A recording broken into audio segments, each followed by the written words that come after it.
Hello, my name's Roderick Williams. I'm a freelance classical singer who's been involved in the world of opera, I guess, for about 25 years now, since I was a student at the Guildhall School of Music and Drama.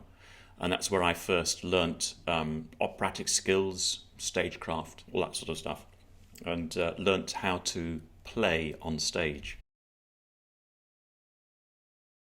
I was first interested in opera, I suppose, through my parents. My mother had a great love of the big Puccini operas, especially when sung by Maria Callas.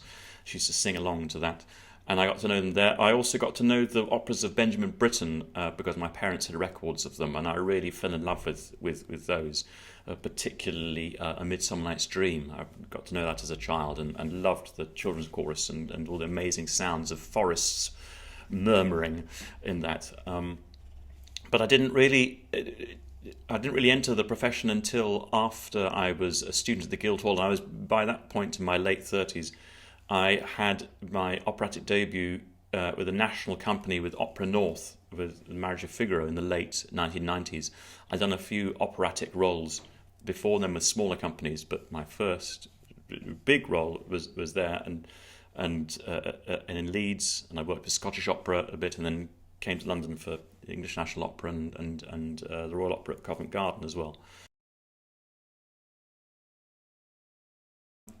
This particular pandemic time is very difficult for opera because it tends to be on a large scale, and I don't just mean with chorus and a large cast. You don't actually have to have a very large cast or chorus to create interesting opera, but you do need a whole team of people.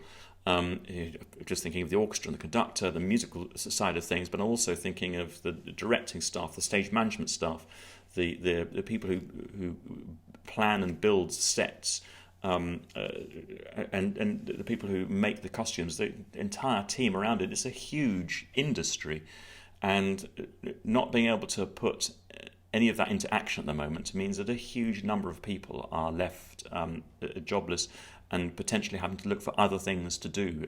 It may well be that we are losing practitioners, all of whom go to make opera work. We're losing them at a great rate. And even without the pandemic, one of the things that strikes me about opera is that people seem to have an idea of what opera is without ever having been to it. And they have an idea that it's not for them as well. They have an idea what it is and that it's probably not for them. It's for a certain sort of person.